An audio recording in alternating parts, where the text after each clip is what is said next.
We welcome the media to our conversation, as well as residents of Tobago and the greater Trinidad and Tobago. I am Dr. Sean Neddy, chairman of the PDP, and I'm joined by the political leader, Mr. Watson Duke, of the Progressive Democratic Patriots. And today we continue on two topics, and these topics will be crime as well as the reshuffling for the Tobago House of Assembly. One of the major things that's concerning to us in Tobago are the murders that have escalated of recent times. In fact, today we would have seen, and I believe her name is Miss Nikisha Sandy, would have passed, and we want to say condolences to her family. And she is yet another victim in this stream of deaths that's occurring in an island that's only just over 60,000 people, with a problem of birth rates and apparently an escalating death rate. So we have to ask ourselves the question about, well, what exactly is the crime plan for Tobago? And in fact, who's responsible for that crime plan? Now, obviously, as a resident of Tobago, we assume the THA. So then the first question we ask is, well, what's coming out of the THA in regards to the crime situation and the way in which we can move forward in terms of fixing it? Now, we don't want to hear that, oh, that's in fact Trinidad's job, right? You, as the leader and head of Tobago, should have something to at least contribute towards saying what we are supposed to do going forward in Tobago, because you represent Tobagonians and you represent the interests of Tobago. So we have to hold to task our leaders inside of the THA to answer the question, what is the crime plan for Tobago? Even if it doesn't come from you, what exactly is it and who's responsible for implementing it? At this point, we have to mention some of the things that came out of our party where this is concerned, because there's two aspects to this. One is crime prevention, right? What do you do in order to stave off the escalating crime? And then on the second hand, well, incarceration or, some way of preventing or telling persons, if you do this crime, you're going to get in trouble in this particular way, right? And that would be reflected in things like a Tobago police service, which the political leader would have mentioned in our last press conference. But we also have ideas like the Comfort Patrol, I think it used to be called, the orange-wearing individuals, right? Also generally community watches, right? Where are these things in Tobago? They're useful to help prevent and stave off crime. But we also look at the first part, right? The general prevention in terms of economic development. Most people who commit crimes have some sort of link to a problem of finances, rent, all these sorts of things that we all deal with on our day-to-day. And that issue has been suffering and languishing in Tobago. We, as usual, we depend almost wholly on the monies coming from Trinidad to THA in order to subsidize everything on this island. Even if you are a private entity, a private business, you usually have contracts through the THA, and that money is run by the money is coming from Trinidad. That 3 point whatever percent, that is where it's coming from. So we have to find new and interesting ways in ways to bring revenue to this island, and also ways to encourage general business growth, private growth. We need to see that. And once we see that, one can expect things like crime to begin to deplete and go down. So we're looking for economic options.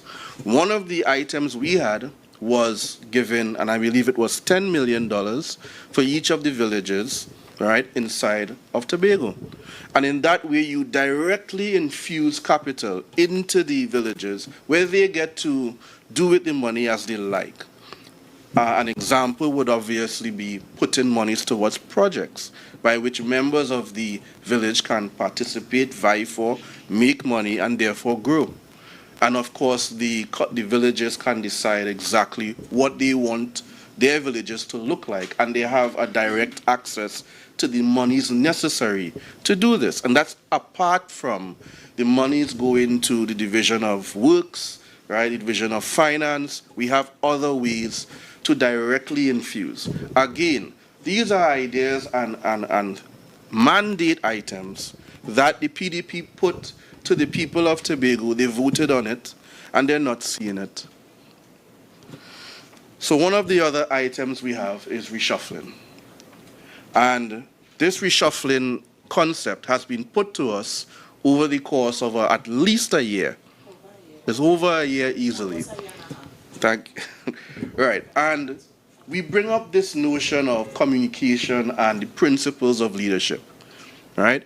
So you may have issues internally where it deals with this reshuffling, but you are not communicating with the public and nobody understands what next. We are literally about, what, a year out, maybe to another election. And there is this constant din of, we're going to reshuffle. This is not a small activity.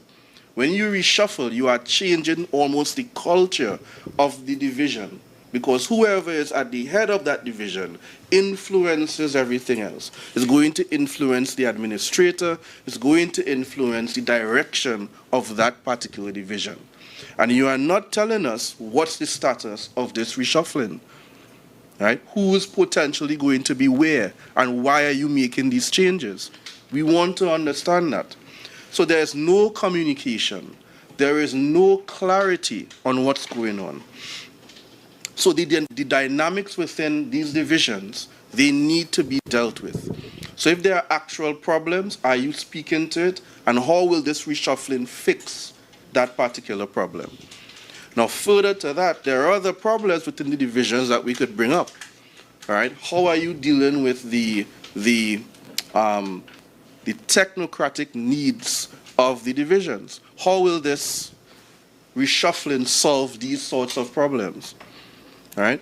So these two issues are top, because we had the executive meeting, council meeting, I believe, yesterday.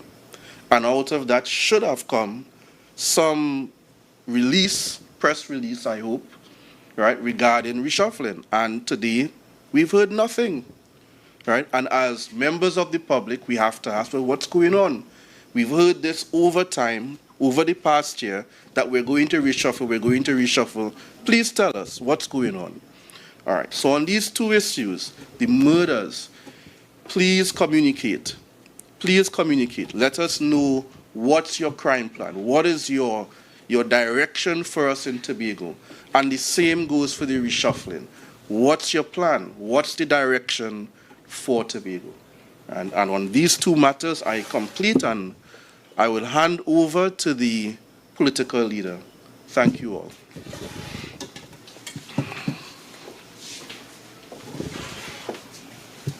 Thank you, our chairman, Dr. Sean. And we are reporting from our PDP headquarters, Portmore, Scarborough, Tobago. All that glitters are not gold. And sometimes in the mortar, there is something besides the pestle. Indeed, we have been waiting for a mighty long time on some level of reorganization of the Tobago House of Assembly, given the fact that it has become very poor insofar as achieving the mandate placed upon it by the Tobago electorate. And we were very ecstatic, I must say, myself being an assemblyman, to understand that the Chief Secretary had finally put his feet to the pedal and would have called in the secretaries one by one based on some newspaper report, saying to them, this would be done and that he would make all the final changes at yesterday's executive meeting. The nation was on pause as with bated breath we awaited to see what changes would come. But we were sadly disappointed when nothing emanated from the office of the Chief Secretary, which is tasked with the responsibility for moving personnel around or carrying out these restructuring or internal changes. Let me make it abundantly clear to all Tobagonians and the Tobago electorate that there has been no reshuffle. There has been none. Irrespective of what you hear, who have gone to which division and that type of stuff, there has been no reshuffling. Had there been a reshuffling, then there wouldn't have been an official documentation bearing the signature of our Chief Secretary, stating that these positions are now being held by these secretaries. And he would have given a justification why this secretary is best suited for that particular division. We are tired of square pegs in round holes. We want persons to be placed where they are aptly fit and where they can carry out the duties that lay upon them by the Tobago populace. And so again, we are calling upon our Chief Secretary not just to do a reshuffle, but to do an appraisal. An appraisal justifies the reason for a reshuffle. We have a far more educated public now than ever before, and it would not be good enough for us to understand that some movement have taken place at the lower end, but the higher echelons of the executive, people are still carrying out duties that are far less than efficient and effective in the eyes of the Tobago people. There have been some backwater conversation and some piecemeal information that seems to suggest that what should have been a dignified executive meeting was a meeting of wills and power and shouting and grandstanding and people saying, "I'm not moving. If you move me, I go." I wish to remind the Chief Secretary that the power is vested in you to rearrange your executive as you see fit. On your leadership and not the leadership of anyone else in your executive. I understand that there are many man rats in your executive. I understand there are many bull rats in your executive. I understand that some people are feeling themselves in your executive. But I want to let you know all of Tobago stands behind you in doing your duty. And according to your oath, you must do that duty without fear or favor, affection or ill will. Your executive is failing the people of Tobago on all accounts. I felt something I didn't feel for a long time. And I want to say I felt a burn in my heart when I saw and I read that the Chief Secretary is now taking on the responsibilities that was placed under the Deputy Chief Secretary.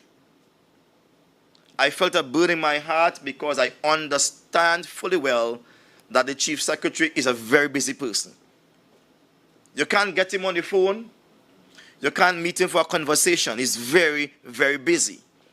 And to understand that he's taking on 5 more areas of significant interest to Tobago, it creates a burn in my heart. I ask myself, where is he getting that energy from? Where is he getting the time from? Where is he getting the expertise from to administer foreign direct investments, to administer the diaspora department, to administer the inter-island relationship between Trinidad and Tobago, to evaluate the 11 divisions underneath him, and to recommend changes. Where is he getting that energy from to carry out the policing of the energy department? These by themselves require full-time staff. As I read further, I recognize he's placing that responsibility under the charge of the chief administrator. Why there was a burn in my heart? Because I felt that something that was planned perfectly is now looking imperfectly. I repeat, something that was perfectly planned is now coming across as totally imperfect or not perfect. And we have to make a hasty retreat to the drawing board to December 6, 2021, when each of my colleagues were elected. They were elected with a responsibility to carry out the mandate placed upon them via the social contract between the Tobago electorate and those who were elected themselves. It is not enough to say that you cannot do it. You must do it. The Chief Secretary must reshuffle his cabinet or his executive. He must. There is no two ways about it. You will have to bite the bullet and rearrange your secretaries in a way that represents the growth and development of the Tobago executive that you wish to see. You all are doing poorly. You cannot wait until election day comes to put on your uniform colors, to say to people, elect me and I will set you free. Tobago is not in that mind space. We are unforgiving people, especially when billions of dollars have been spent and there is no major changes I say, within the Tobago space, as we love to say in Tobago. 116 square miles must be different. And I challenge you, Chief Secretary, to make the difference by rearranging your executive. It's your executive. Don't let their numbers fool you. I, Watson Duke, will not stand and watch foolishness take place.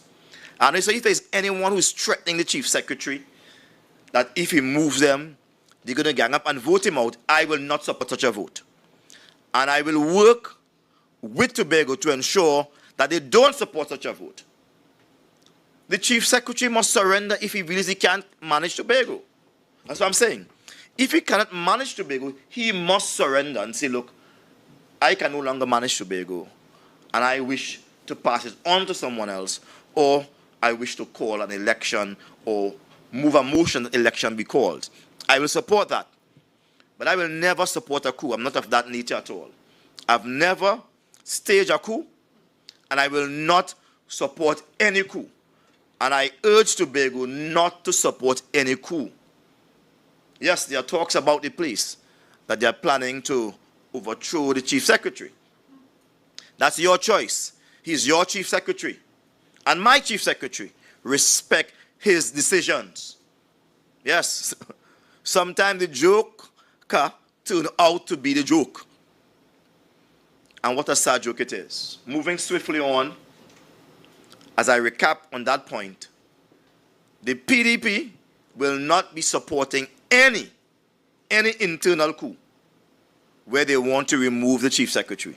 I will stand with the Chief Secretary until the Chief Secretary resign from the office or until there is proper elections. Tobago is no game show, no laugh and toy game where everybody feel their man rat or a bull rat and they want to stand up and say, well, we have gang up. And I challenge my PNM counterpart in the assembly not to support any coup either. We are not supporting any coup. Tobago deserves better than that. Put all your head together and govern the thing properly. Govern the thing properly and stop play games. You all are looking childish inside there. Those who are saying, you can't move me because I'm not moving. Stop that folly. Chief Secretary, do your job. Do your job. Rearrange. But know that when you rearrange, Tobago will be evaluating you and those we have reshuffled in accordance with their new mandate. On the issue of murder, Tobago has recorded its 8th murder, but its 3rd female for the year has been murdered. I offer condolences to her family, her friends, and those who concern her. I am personally sad and I'm aggrieved by the fact that murder is now happening in broad daylight, and the choice of weapon is a gun. And so I'm somewhat perturbed by the chairman of the National Security Council, who is the Prime Minister, and the Minister of National Security, when they do not see Tobago as part of the national security. As we all know, the Tobago House of Assembly does not have a division called security, nor do we have a legal department or division in the Tobago House of Division or Assembly. Therefore, I'm calling upon the Chief Secretary now, with immediate effect, to bring to the House of Assembly an emergency meeting where we must seek to create a division within the Tobago House of Assembly called Secretary for Homeland Security in Tobago, right? So Secretary for Homeland, right, Security, Secretary for Homeland Security. Homeland means island security, Tobago's security. That must be done within 1 week time. And let us discuss it in Tobago House of Assembly, whether Tobago needs a security department for Tobago. This is not national security now, but we cannot be clamoring for more rights, when the rights we have, we are not using it. I know security doesn't fall under the 33 areas handed or of responsibility given to us by central government, that is Tobago House of Assembly. It doesn't fall there. But our security issues fall squarely under health and safety issues, for which CARICOM, in their last meeting at Trinidad, Hyatt, they would have declared that crime is a national, crime is a health issue, is a public health issue. They would have declared that. And if all of the CARICOM nations would have declared that crime within the Caribbean is a public health issue, then, Mr. Chief Secretary, there is your window. I'm giving you for free. I'm no longer working for you, but I'm working for Tobago. Crime being a public health issue should be under the THE, and therefore you should create a secretary to deal with Homeland Security. I warn you, in doing that, do not choose any of the retired police officers to be Secretary for Homeland Security. Choose someone that has all the qualities that is required to create the type of safe environment that is required. And I'll tell you why. All of the ex-police officers who are in Tobago, they are not retained by the National Security Council. All of the ex-police officers who have retired, they have not been retained. And if they are not retained, then why are we taking them up? We want persons with a fresh pair of eyes who understands security, policing, but who is not part of the failure of the police service. It's difficult to have someone who's a part of the failure to be part of the solution. So you want someone who has been looking at it, who have been studying, and who is ready to make the tough decisions. Yes, you must prepare a budget for that immediately. We cannot continue to run Tobago the way it is going. In addition to that, and to what the chairman would have said, would have given all of these lovely points, I wish to add that we have to activate the neighborhood watch group. That's separate and apart from the community comfort patrol. We need to create a neighborhood watch group. The neighborhood watch group should be far and wide and should consist of persons of different social strata throughout society. All right, different religious backgrounds, etc., ethnicity, so forth. But those persons should be tasked with keeping watch over their village or their community. They should be given walkie-talkie, yes. They should be given the protection of the police service also. So if you mess with these persons in the neighborhood watch, then you are messing with the police. And that's national police now. I would like to digress on the same point, but to make this point. The time has come for Tobago to clamor for its self-determination, not autonomy. Autonomy refers to some of our rights, but self-determination says we want all of our rights while we continue to enjoy the brotherhood and sisterhood relationship with Trinidad. We want all of our rights. As such, we are demanding that Tobago would have its own police service, yes, with our own commissioner of police, separate and apart from what exists nationally.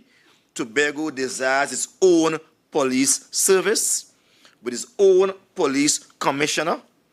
We desire our own prison service with our own commissioner of prisons. We demand our own chief fire officer with our own fire officers or fire service in Tobago. These are not new. We also require our own Coast Guard, Tobago Coast Guard, separate and apart from a national Coast Guard. If you look to the Philippines, which has over 7,000 islands, on many of those islands, you will find the local police, the local fire service, the local Coast Guards. Research it. This is nothing new. Trinidad and Tobago is a republic nation. We answer to no one. But we create a governance model based on the situations in our country and the will of our people. Tobago is demanding its own local paramilitary, parasecurity services that speaks to creating a safe country. I now rest for questions.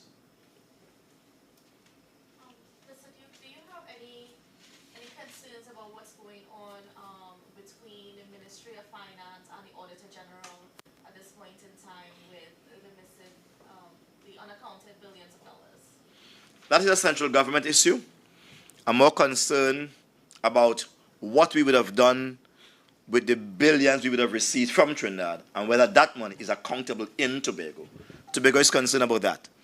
We would have spent $5 billion in the first 2 years, and we are now on to another $2.5 billion. At the end of 4 years' tenure, we would have spent $10 billion. Where did that money go? Where is that money going? We are yet to find out. And that, to me, is of greater concern than what's happening in the central government in Trinidad. Would you say that the present THA has strayed from the PDP's mandate because the people of Tobago would have voted in the PDP? Would you say they have a new party now, the TPP? Would you say they have strayed? I would say more than that. They have not strayed. They have abandoned the mandate placed upon them via the social contract when persons voted for them. And they are confused about their own status. They are neither fish nor fowl. They are neither independent nor TPP. They are just a group of persons with self-interest. That's all they have. Self-interest. The wider interest of Tobago doesn't affect them. Only thing they have is self-interest. How they look, how they sound, and where they travel to next. You're advocating for a Secretary for National Security, if I understand you clearly. But can the pockets of the THA handle such division, given the fact that they wouldn't just need clear that you've got a division, but you would need to have like the equipment and all the fancy things that go with national security. So can the THA afford that at this juncture? The THA is a corporate body, meaning the THA can operate as a business. The THA can borrow money from central government, yeah, and they can borrow money from the banks. They can do that. And then again, to something as important as security, you must find money. So they must begin with what they have. There are many security firms around here. They want work. They could amalgamate a lot of these security firms, take their best trained officers and say, we are starting with you to work under national security. And have them work. Have them patrol the place. The armed and the unarmed, they can start like that. We have an island situation right now that is untenable, and we have to act in haste. Sometimes I regret that I did not take up the chief secretary job. Sometimes I regret. I simply regret sometimes. Because had I been there, none of this would have ever happened. I would have taken the bull by its horns, and I would have ensured that there is not one more murder past it. It's too much. And 3 females being murdered, I would have gotten to the bottom of this, to the end of this, and I would have acted decisively. A man must be a man, and he has to stand up. Yes. You can't chicken out and say national security issues, no. Tobago has a Tobago security issue. And when a man is a man, he must take charge. Do not grant charge. Take charge. Now, is this something that you are willing to take to, in the form of a motion to the House and have them debated? Because you mentioned earlier that this should be something that should be brought and discussed in the House. Is it something that you are willing to lead on? I'm willing to lead on this from the position of the Prime Minister. If I'm the Prime Minister, I will lead on this. All right? But I cannot, as a assemblyman, create a motion. The Chief Secretary, who I'm sure will be getting the messages from this press conference, he must take sense out of nonsense, take the parts they like and they don't like, but the part that makes sense above everything else. And he must therefore go to the House of Assembly and create a position for a Homeland Security Secretary, which means Tobago Security Secretary. He must argue that case and let the House of Assembly pass that. And once the House of Assembly pass that, then that is for Tobago. Yeah? Staying on the issue of motions and the issue of crime, because this is what your discussion is. Well, murder in particular, not just crime. Murder. Can an assemblyman bring a motion or something of that nature where it triggers a discussion within the plenary sitting? Yes, you can bring something on a motion of urgent public importance. But we have a presiding officer who is not presiding in accordance with the rules of the House of Assembly. Imagine that the last time someone would have the minority leader, we don't share the same vision, but he's my colleague in the assembly, he would have done his motion, and she interfered with the motion and then wanted to be aggressive and bold-faced. She's wrong on that issue, and somebody needs to teach the presiding officer a lesson in protocol. I am afraid that she does not know her responsibility. I am afraid. And so someone bringing a motion of public importance will be rubbished by her. It's almost automatic because she does not understand her function. The presiding officer role is to facilitate discussions and debate within the House of Assembly in accordance with the standing orders. She is not supposed to tinker with the emotions of the people. Let that come from the ground. Let that come from one of the assemblymen that they want to amend the motion and then pass it. Let that come from the ground, not from her. She's acting out of her place, and she doesn't understand her jurisdiction. I'm very sad that I once share company with her as a political colleague. I'm sad. I'm very hurt this morning. They have all disappointed me. Well, you seem to be passionate about your remarks with regards to murder. So I'm thinking that it would probably trigger you putting a motion inside of that sitting, no? Well, I am not going to act as a lone wolf. This requires consensus. This is no laughing matter. This is no opportunity for one to thrust his fist in the air as a rebel. This requires consensus, and Tobago will judge those who are leading the Assembly's business upon this information, whether or not we are willing to enact the laws of the Assembly or the governance structure of the Assembly so as to promote our own personal security secretary for Tobago. We need that. And that is a matter of public health. So you don't need to have national or security under the areas of our responsibilities. What is required? You have a division called health, and public health issues fall under Tobago, right? Therefore, this is a public health issue, and we must create very clearly and distinctly an additional department called Tobago Homeland Security. And you could place a secretary or an assistant secretary underneath that. If I'm to go further and to help them with the idea, that division should fall under health and social services. All right? You have to help them further with that. Health and social services. And you should cut out from that a budget for that assistant secretary, as the case may be, to manage and to come up with ideas and to create this, this neighborhood watch group. And you pay them a stipend. You try to amalgamate some of the security forces underneath to do patrols, yeah? Because we have spoken about a Tobago that is great and is proud and is empowered by its people. Any further questions? I want to thank you all very much. I want to thank the public for listening. Bye.